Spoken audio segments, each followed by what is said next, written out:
Um, Before I start, I want to give all honors and glories and praises to Yahweh, Bahashim, Yahweh Shai, Bahashim, Waha, Waka, Kodash, Yahweh, which is the one true name of the Heavenly Father, Yahweh Shai, who the world ignorantly calls Jesus Christ, but his one true name is Yahweh Shai, Bahashim, meaning coming in the name. Ba means coming in. Ha means the. Shah means name. Waka means holy. Kodash means spirit. Double honors to the elders and the apostles and the bishops of great millstones who rule well and teach well, because those are the men who I learned this truth from through the spirit and power of Yahweh Bahashim Yahushai. Peace, blessings, salutations to the hopeful elect, and shalom to you sincere brothers that are scattered abroad, pushing forth this word in truth and sincerity. And shalom to you, sincere sisters that's listening in silence as the scriptures command you to do so. I am your brother Mashiach Arazakah from the Servants of Yahweh Yahweh Shai Camp, Las Vegas, Nevada branch. And pretty much it's been a minute, so I still decided to do it again. And we're going to go into Genesis 49 breakdown again, because it's always good to go over the basics of the scriptures over and over and over and over again. So we're going to go into Genesis 49. I think I'm going to do different parts, because it's been a minute since I did this. So I want to do it again to refresh my own mind and also edify those that's in the truth. So this is Genesis 49, and this will be part 1. So Lord willing, this lesson is edifying. This is Genesis 49 and 1. It says, "And Jacob called unto his sons and said, Gather yourselves together, that I may tell you that which shall befall you in the last days." Now when you go into the Hebrew of that word befall, it goes into the Hebrew word bakwaya. Okay, and that word bakwaya, it means to encounter. Okay, see, to encounter. Okay, to meet, encounter. It says that I may tell you which shall befall you in the last days. And when you go into the Hebrew of that word last there, it goes into achrayath, which means future prophecy or future event. Okay, and I'm gonna prove that. You see that? Right? Oops, Salakia. I went to days. Here it is right here. Achrayath. You see it? It says after part, end, issue, event, later time, prophetic, for future time. You see that? So let's read again from the top. Genesis 49 and 1. "And Jacob called unto his sons and said, Gather yourselves together, that I may tell you that which shall befall you in the last days." And we've been in the last days, okay? When the Messiah first stepped foot in the scene, that was the beginning of the last days, which I want to get right now. This is Hebrews, I believe it's 1 and 2. Yep. This is Hebrews 1 and 2. It says, "Have in these last days spoken unto us by his son," talking about Yahweh Shai, it says, "whom he have appointed heir of all things, by whom also he made the worlds." You see that? So we've been in the last days since the Messiah first stepped foot on the scene. That was the beginning of the last days. Okay? Verse 2, it says, "Gather yourselves together, and hear ye sons of Jacob, and hear and hearken, and hearken unto Israel your father." This is verse 3. It says Reuben is the so-called Seminole Indians today. That's the tribe of Reuben. As you can see right here, Reuben is right there. You see that? Seminole Indians, tribe of Reuben. Reuben is the so-called Seminole Indians today. Okay, that's the tribe of Reuben. And we're going to prove it, because once we read this, we're going to go into the Seminole Wars. Okay, this is Genesis 49 and 3. It says, "Reuben, thou art my firstborn, my might, and the beginning of my strength, the excellency of dignity, and the excellency of power." Right? Verse 4, it says, "Unstable as water, thou shalt not excel, because thou wentest up to thy father's bed, when thou defilest thou it, when he went up to my couch." Now, when you go to, I'm gonna go to verse 4 again, but verse 3, "The excellency of thy power," is Reuben was the only Native American Indian tribe that wasn't taken down by the U.S. troops. That's why it said in verse 3, "Reuben, thou art my firstborn, my might, and the beginning of my strength." You see that? The excellency of dignity and the excellency of power, because Reuben was the only Native American tribe that wasn't taken down by the U.S. troops. And we're going to prove that. Now we're going to go into the Seminole Wars. You had the first Seminole Wars, the second Seminole Wars, and the third Seminole Wars. But the main ones was the first Seminole War and the second Seminole Wars. So the U.S. troops, they tried to take down the Seminole Indians over and over and over. But that last time, they was like, you know what? We just going to leave these people alone and let them be. So they just said, fuck it. We just going to leave them alone. But Reuben is the only Native American Indian tribe that wasn't taken down by the U.S. troops. And that Seminole War took place in northern Florida. Okay, you had Andrew Jackson, right, that led that war to try to take down the Seminole Indians, but they couldn't find their locations because the area that they were in was very swampy area. It was very swampy, so they couldn't navigate, locate where exactly they were. But see, the Seminole Indians, they knew the area very well, so they knew who was coming into their area. They knew who was coming in, so they wind up ambushing them and messing them up. Then they tried to come back the second time, and it didn't work. And then they had it the third time, and then they just said, you know what, we just gonna leave these guys alone. But yeah, Reuben is the only Native American Indian tribe that wasn't taken down by the U.S. troops. It says the Seminole Wars. After American Revolution of 1776 to 1783, Spain regained control of Florida from Britain as part of the Treaty of Paris. It says when the British evaluated Florida, it says Spanish colonists as well as settlers from the newly formed United States came pouring in. It says many of these new residents were lodged by favorable Spanish terms, right, for acquiring property called land grants. Even Seminoles were encouraged to set up farms because they provided a buffer between Spanish Florida and the United States. Escaped slaves also entered Florida, trying to reach a place where the U.S. masters had no authority over them. Instead of becoming more Spanish, Florida increasingly became more American.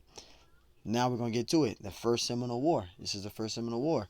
It says back when Britain controlled Florida, it says the British often incited Seminoles against American settlers who were migrating south into Seminole territory. These old conflicts combined with the safe haven of Seminoles provided black slaves caused the U.S. Army to attack their tribe in the First Seminole War from 1817 to 1818. That was the First Seminole War. It says which took place in Florida, right, and southern Georgia, forcing under General Andrew Jackson invaded Spanish Florida, attacking several key locations and punished the Seminoles further south into Florida. You see that? So you had Andrew Jackson. He tried to come in there and take down the Seminole Indians. You see that? It says St. Mark, Florida, right? St. Mark, Florida, April 1818. Two Seminole chiefs, Armicos, are captured by Jackson forces, who used the ruse of flying the British flag to lure the Indians to them. It says image of Florida State Archives. You see that in the picture right there, right?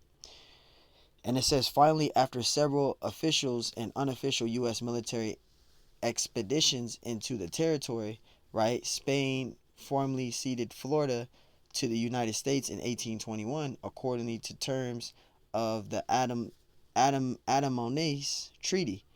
As soon as the United States acquired Florida, it began urging the Indians there to leave their lands and relocate along with other southeastern tribes to Indian Territory.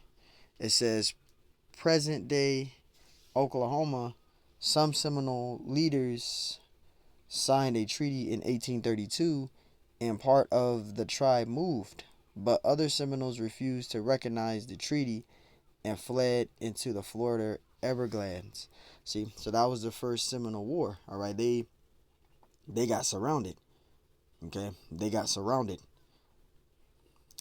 They got surrounded. They got in there. They got surrounded, and they left.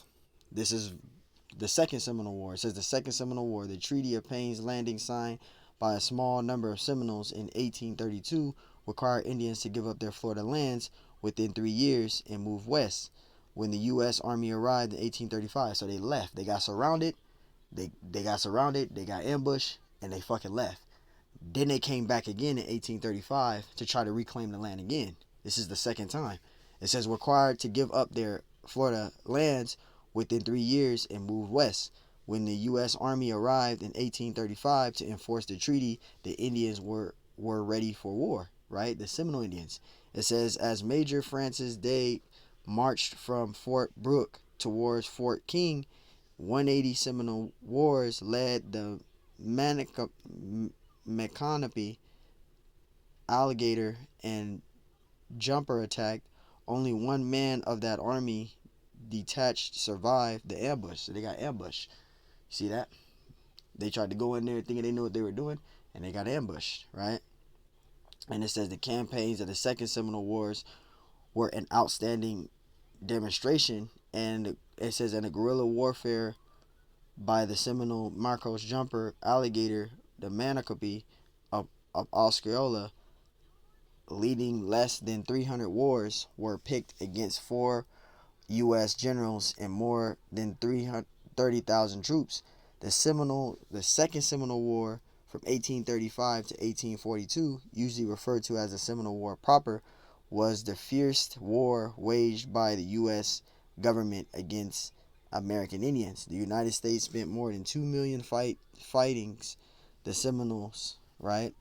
The war left more than 1,500 soldiers and uncounted American civilians dead, and the obvious diplomacy of the U.S. government tactics mirrored Indians-white relations throughout the country, throughout the country for future generations. As the hostilities dragged on, frustrated U.S. forces increasingly turned there despite measures to win the war. For example, Osceola was captured and imprisoned it says when he met with U.S. troops who had called for a truce and claimed to want to talk peace. See, they tried to do that shit, right? It says with Osceola in prison, the United States was confident the war would end soon, but it didn't. Although Osceola died in prison in 1838, other Seminole leaders kept the battle going for a few more years. In 1842, and it says a nominal end of the hostilities arrived, though no peace treaty was ever signed. By this time, most Seminole Indians had been moved from Florida and relocated to the Indian Territories, Oklahoma. See, you had the third Seminole Wars. So you had the first Seminole Wars with Andrew Jackson, right? Then you had the second Seminole Wars, right? And then you had the third Seminole Wars. But this is to pretty much prove that the tribe of Reuben is the Seminole Indians today. That's the tribe of Reuben. Reuben right here, the Seminole Indians today. That's the tribe of Reuben. Okay. Now it says, this is Genesis 49:4. It says, unstable as water, thou shalt not exhale, because thou wentest up to thy father's bed, when thou defilest thou it, and went up to my couch. So Reuben slept with his father's concubine. Okay. That's what caused him to go off. He broke the commandment. He slept with his father's concubine. And we can prove that.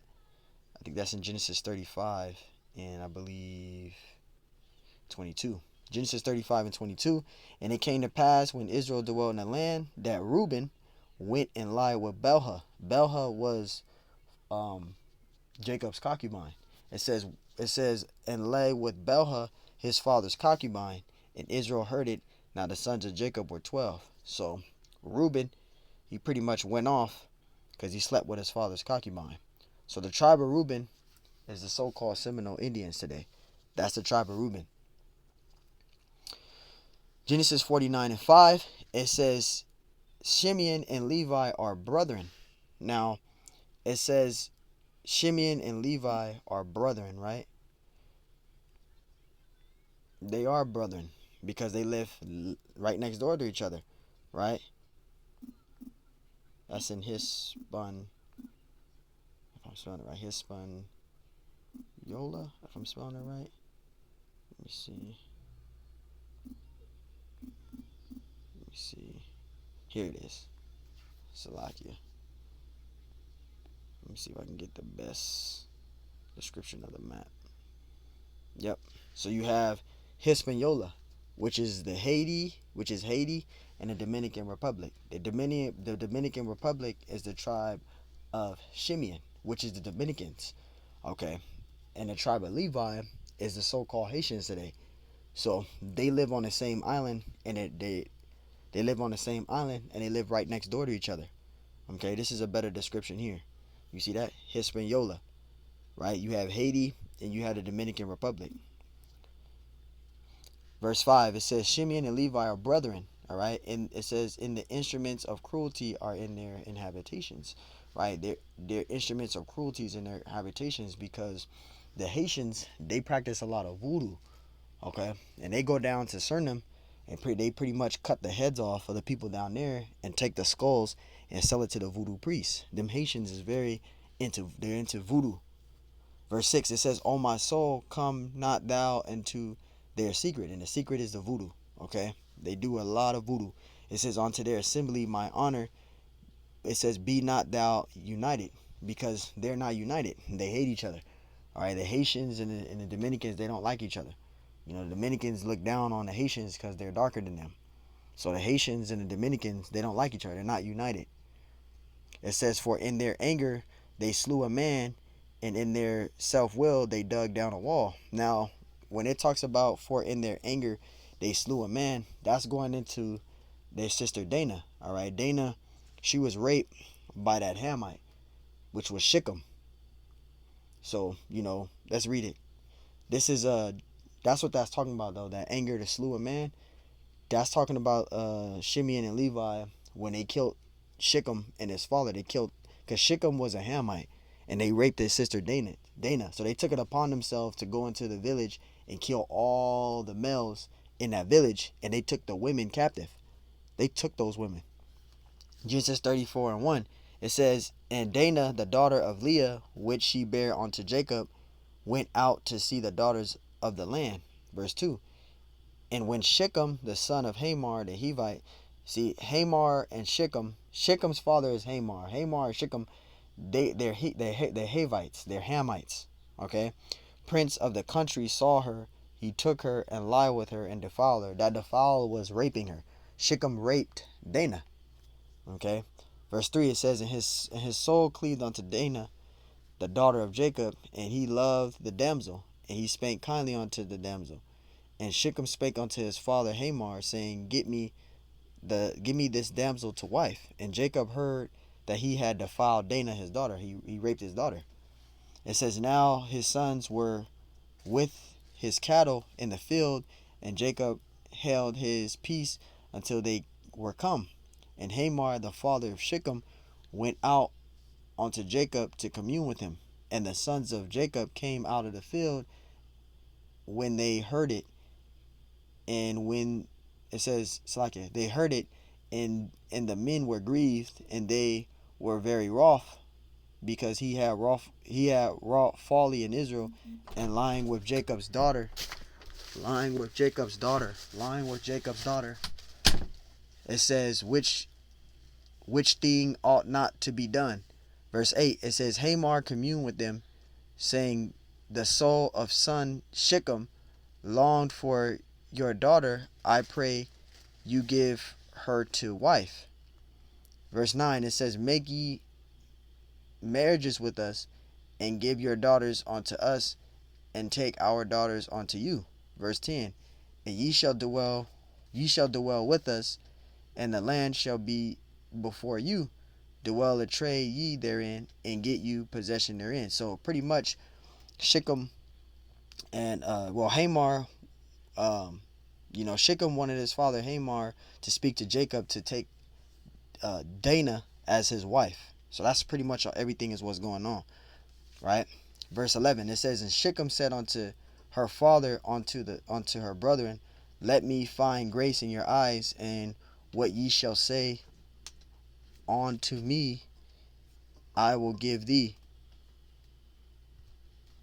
That's like it. It says, and what ye shall say unto me, I will give. And ask me never so much. It says, never so much dowry and gift I will give according as ye shall say unto me. but give me the damsel to wife. Verse 13, and the sons of Jacob answered Shechem and Hamor his father deceitfully, and said, because he had defiled Dinah their sister. Verse 14, and they said unto him, we cannot do this thing, to give our sister to one that is uncircumcised, for what were a reproach unto us? But in this will we consent unto you, if ye will be as we be, that every male of you be circumcised. So I'm going to sum this up. So pretty much they're going to get circumcised. But on the third day of them being sore from their circumcision, Levi and Levi and Shimeon, Salakia, is going to take it upon themselves to go into the village and kill all the males, because they were wroth, they were angry because of the news that they heard of Shechem raping their sister Dinah. So they got upset about that. So Levi and Shimeon took it upon themselves and went into the village and killed Hamor, Shechem, and all the males in their village. That's what this is leading into, right? I just want to sum this up. So they're going to get circumcised. Shechem, Hamor, and all the males in their village is going to get circumcised. But on the third day of their sore after their circumcision, Levi and Shimei are going to take upon themselves to go in there and kill all them. So let's get to the part, verse 16. It says, then will we give our daughters unto you, and we will take your daughters unto us, and we will dwell with you, and we will become one people. Verse 17, but if ye will not hearken unto us to be circumcised, then we will take our daughters, and we will be gone. It says, and their words pleased Hamor and Shechem, Hamor's son. And the young man deferred not to do the thing, because he had delight in Jacob's daughter. And he was more honorable than all the house of his father. And Hamor and Shechem is this. It says in Hamor and Shechem his son came unto the gate of their city, and communed with the men of their city, saying, these men are peaceable with us. Therefore let them dwell in the land and trade therein. For the land, behold, it is large enough for them. Let us take their daughters to us for wives, and let us give them our daughters. Only herein will the men consent unto us for to dwell with us, to be one people, if every male among us be circumcised as they are circumcised. Verse 3, shall not their cattle and their substance and their beasts of theirs be ours? Only let us consent unto them, that they will dwell with us.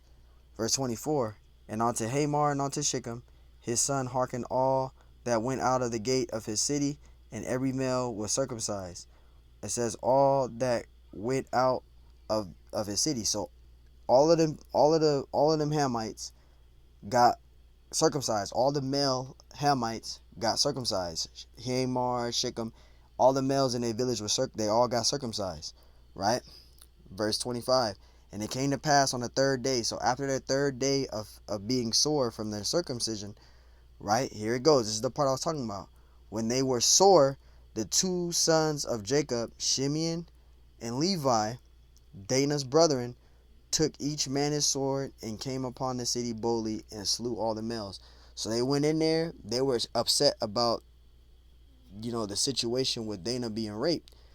They were angry about that shit. So they took a sword, every man, and went into the village and killed all the males. And after they did that, after they killed all the males in their village, they took their wives. They took those women. Right? Verse 26, and they slew Hamor and Shechem, his son, with the edge of the sword, and took Dinah out of Shechem's house and went out. Verse 27, the sons of Jacob came upon the slain and spoiled the city, because they had defiled their sister. You see that? So Levi and Shimeon, they were upset about that. They were upset that their sister was raped by that Hamite. They didn't let that shit slide. So they went into the village and they killed all those people. They killed all the males in there, and they took the wives and the little ones. They took them captive after they killed all the males. Verse 28, it says they took their sheep, they took their oxen, they took their asses, right? And it says, and that which was in the city and that which was in the field. Verse 29, and all of their wealth and all of their little ones, you see that? And their wives. So they killed all the males in the city and took all the wives. They took those women. They took those women captive. They took those women. It says, and they took them captive. They took those women, man. Right? It says, and spoiled even all that was in the house. Verse 30, and Jacob said unto Shimeon and Levi, ye have troubled me to make me to stink among the habitations of the land, among the Canaanites and the Perizzites. Those are Hamites. And it says, and I being few in number, they shall gather themselves together against me and slay me, and I shall be destroyed, I and my house. And they said, should he deal with our sister as with an harlot? So, long story short, the Haitians and the Dominicans, those are the wrong people you want to make angry. They will mess you up. Shimei and Levi are the wrong ones to make angry. So now let's read it again. This is Genesis 49:6. Now we read that. Genesis 49:6. My soul, come not thou into their secret. That's talking about the voodoo that they practice. Onto their assembly, my honor, be not thou united. Shimeon and Levi, which are the Haitians and the Dominicans, they're never going to be, they're not united. They don't like each other. Okay? It says, for in their anger they slew a man, and we read about that, right? Shimeon and Levi, they were upset that their sister Dana was raped by Shechem. So they went into the village, they killed Hamor, the father of Shechem, they killed Shechem, and they killed all the men in that village. And they took their women captive. They took everything. So that's what that slew of man is talking about. It says, in their self-will, they dug down a wall, right? That's all going into that. That's talking about Levi and Shimeon. When they were angry, they took it upon themselves. When Hamor and Shechem were sore from their circumcision on the third day, they went in there and they killed them, right? So they got an angry spirit on them. The Haitians and the Dominicans, you don't want to make them angry. So that's who Shimeon and Levi is. Shimeon is the so-called Dominicans today. That's the tribe of Shimeon. Okay, Shimeon is the Dominicans today. All right, Levi are the Haitians today. So they live on an island. They live right next door to each other. You have Haiti and you have the Dominican Republic, which is in Hispaniola, which is on the same island. They're right next door to each other. Okay, but they're not united. They're segregated. They're not united. So that's what that's talking about. Verse 7. Cursed be their anger. They got a spirit of anger on them. Those are wrong people. You don't ever want to fucking piss off a Dominican or a Haitian. It says, for it was fierce, and with their wrath, for it was cruel, I will divide them in Jacob and scatter them in Israel. So the Haitians and the Dominicans don't get along. Until the Lord come back, maybe something will be, everything's going to be established right. But the Haitians and the Dominicans do not get along. They live on the same island, and they don't like each other. They don't get along. They're messed up right now. You got the Haitians doing voodoo, etc. This is Genesis 49:8. It says, Judah, thou art whom thy brethren shall praise. Judah is the so-called Negroes today. That's the tribe of Judah. So-called Negroes, aka African American, as you want to call them. All right, so-called black man, black woman, black, so-called black, which black, there's no such thing as black people. We're different shades of brown, but the so-called Negroes, so-called African Americans, as you call them, that's the tribe of Judah. Judah is the so-called Negroes today. That's the tribe of Judah. It says, Judah, thou art he whom thy brethren shall praise. And everyone follows after Judah. Judah is the top tribe. Everyone mimics Judah. Everyone mimics Judah. All right, to the dressing, to the rapping. Let's just give some examples out. Give some examples. All right. So everyone mimics Judah, man. Judah is the top tribe. Everyone mimics Judah. Everyone follows after Judah. You know, even back in the 80s, the 90s, everyone mimics Judah. Judah is the top tribe, man. Just giving you some pictures of the back in the days. See that with the fashion. rocking the J's, etc. That's Judah right there.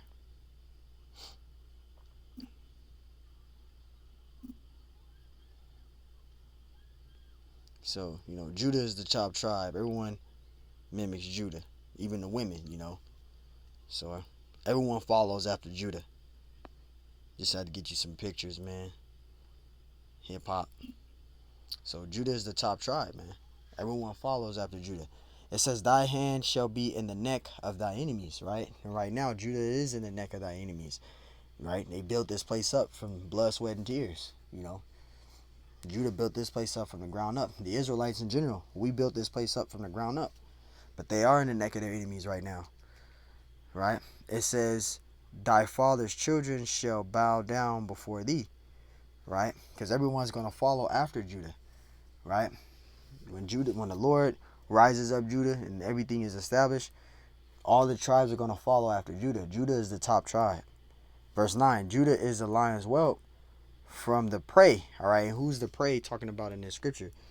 The prey, that's talking about Esau, Edom. All right, and I'm thinking about the precept. It's been a minute since I got this precept out. I think it's First Kings. I think it's First Kings though. First Kings, I think it's 16. Is it First Kings 16? It's been a minute, so like it might be Second Kings.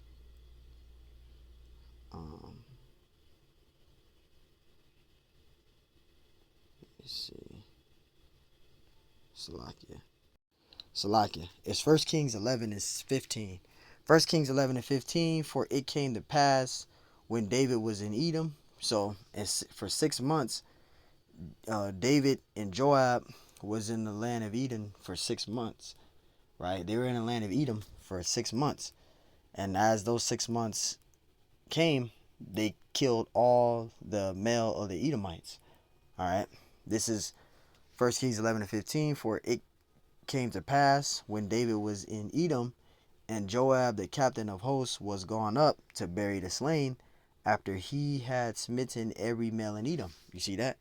Verse 16. For 6 months did Joab remain there with all Israel, until he had cut off every male in Edom. So they were there for 6 months. And as they were there for 6 months, they killed all the males of Edom. So that prey there is Esau. That's that prey. Getting back to the main point. It says, my son, thou art gone up. It says, he stooped down, he crouched as a lion, as an old lion. Right, because right now, Judah is that old lion right now. He's getting killed here and there. He's getting shot, getting killed left and right, here and there. But the Lord is going to rise him up, making him that young lion again. Right? It says, thou art gone up. He stooped down, he crouched as a lion, and as a old lion, who shall rise him up? Right? Because the Lord is going to rise up Judah. When Judah rises up, then Ephraim is going to rise up. Once Ephraim rises up, then all the other tribes are going to follow after Ephraim. And we got proof that right here. Zechariah 9 and 9. Zechariah 9 and 13. Salakia.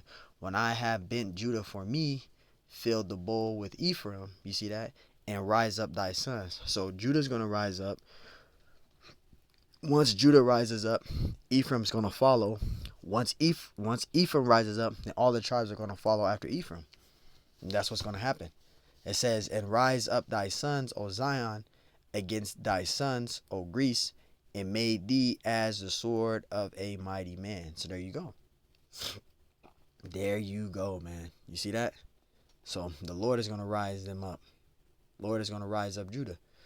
Verse 10, it says, the scepter shall not depart from Judah, nor a lawgiver from between his feet, until Shiloh come.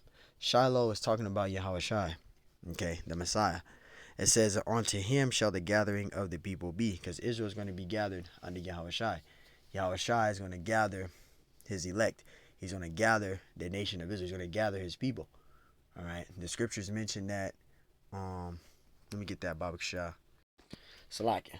Matthew 24 and 31. It says, he shall send his angels with a great sound of a trumpet, and they shall gather together his elect from the four winds, from one end of heaven to the other. So the Lord Yahushua, he's going to gather his elect from the four winds. He's going to send his angels to do it. So when you go back here, and it says, and unto him shall the gathering of the people be. Because the Lord is going to gather his elect. He's going to send his angels to do the gathering. The Lord is going to gather his people. Verse 11, it says binding his fowl onto the vine, and his ass colt onto the choice vine.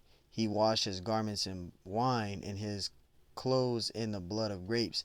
Now this is a prophecy given by Zechariah the prophet. And this is talking about Yahushua riding on that ass, which is a donkey, and that colt, which is a baby donkey. And we can prove that. Let's go to Zechariah 9:9. This is a prophecy given by prophet Zechariah, talking about the Messiah. This is Zechariah 9:9. Rejoice greatly, O daughter of Zion. Shout, O daughter of Jerusalem. Behold, thy kingdom come unto thee. He is just and having salvation, lowly and riding upon an ass, you see, and upon a colt, the foal of an ass. And this is a prophecy given by Zechariah the prophet. This is Zechariah the prophet here. Now, when you go to Matthew, and I believe it's 21, and we start at verse 1. We can start at verse 1 and read down to verse 7. This is a prophecy given by Zechariah the prophet. Matthew 21:1. It says, and when they drew nigh unto Jerusalem and were come to Bethphage unto the Mount of Olives, then sent Yahushua 2 disciples. So Yahushua sent forth 2 of his disciples to go and get him a donkey and a baby donkey, right? And to bring it unto him, right? Verse 2, saying unto them, go into the village over against you, and straightway ye shall find an ass tied and a colt with her. A colt is a baby donkey. It says, loose them and bring them unto me. See, that's what Yahushua said to his disciples. Verse 3, and if any man say aught unto you, it says, ye shall say, the Lord have need of them, and straightway he will send them. Verse 4, it says, all this was done that it might be fulfilled, which was spoken by the prophet, saying. That's talking about Zechariah the prophet. Because we read that when we went into Zechariah 9:9. That's talking about Zechariah the prophet. Verse 5, it says, tell ye the daughter of Zion, behold, thy king cometh unto me, meek and sitting upon an ass, and a colt, right? And it says, and a colt, the foal of an ass. Verse 6, and the disciples went and did as Yahushua commanded them, and brought the ass and the colt, and put on them their clothes, and they set him thereon. So there you go. So that's talking about Yahushua there. Okay, that's the main point. That's talking about Yahushua riding on that donkey, and that riding on that donkey next to that baby donkey, the cart of grapes. Verse 12, it says, his eyes shall be red with wine, and his teeth white with milk. This is talking about the Messiah. Now that eyes there is meaning his eyes red with wine. That's because the Messiah was a wine bibber. Now I'm gonna prove that, because when I say that, people get upset. The Messiah drank a lot of wine. Okay, and I want to get that scripture out too. Baba Kasha. Here it is right here. This is John 2:1. And the third day there was a marriage of Cana of Galilee, and the mother of Yahushua was there. And both Yahushua was called, and his disciples to the marriage. And when they wanted wine, the mother of Yahushua said unto him, they have no wine. And Yahushua said unto her, woman, what have I to do with thee? Mine hour is not yet come. His mother saith unto the servants, whatsoever he saith unto you, do it.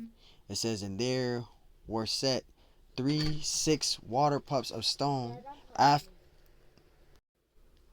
Verse 6, it says, after there set there 6 water spots of stone, after the manner of purifying of the Jews, containing 2 or 3 forkins apiece. It says, Yahushua said unto them, fill the water spot with water, and they filled them up to the brim. Verse 8, and he saith unto them, draw out now, and bear unto the governor of the feast, and they bear it. It says, verse 9, it says, and when the ruler of the feast had tasted the water that was made wine, and knew not whence it was, but the servants which drew the water knew, the governor of the feast called it bridegroom. And he said unto them, every man at the beginning set forth good wine, and when men have well drunk, then that which is worse, but thou hast kept the good wine until now. So long story short, the Messiah turned that turned that water into wine. The Messiah drunk wine, man. We're gonna get into that wine bibber. All right. The Messiah drunk wine, man. All right. And we're gonna look up wine bibber, because the Messiah drunk wine. All right. It says wine bibber, a habitual for heavy drinker of alcohol, especially wine, an excessive wine drinker, a drunkard. So the Messiah drunk wine. He drunk wine. He drunk wine. He drunk a lot of wine. That's why when you go to Genesis 49 and Genesis 49, right? And it says, verse 12, his eyes shall be red with wine. The Messiah drunk wine. He was a wine bibber. He changed water. He turned water into wine. He drunk wine. There's nothing wrong with admitting that he drunk wine, man. It says that his teeth white with milk. Now that teeth there, that's referring to the sincere milk of the word. All right? We're going to prove that. That's not talking about his actual teeth being white. 2 Peter 2:2, it says, as newborn babes desire the sincere milk of the word, that ye may grow thereby. So there you go. The sincere milk of the word. Okay? So that teeth being white with milk, that's talking about the sincere milk of the word. All right? The sincere milk of the word. So I'm going to wrap it up with that. That's the first part. I ended it at verse 12. So I continue the rest next time. So, hey, Lord willing, this lesson was edifying. I want to give all honors and glories and praise to Yahweh Shem Hashai, Bashem Kakodash, Bakatham, and double honors to the elders and apostles, the great millstone who will well and teach well, because those are the men who I learned this truth from through the spirit and power of Yahweh Shem Hashai. Peace, blessings, salutations, and for the elect. And shalom to you, sincere brothers scattered abroad, pushing forth this word of truth and sincerity. I am the brother Mashiach Razakah from the servants of Yahweh Yahweh Shai Camp, Las Vegas, Nevada branch. And Lord willing, this lesson was edifying. On to the next one. Shalom.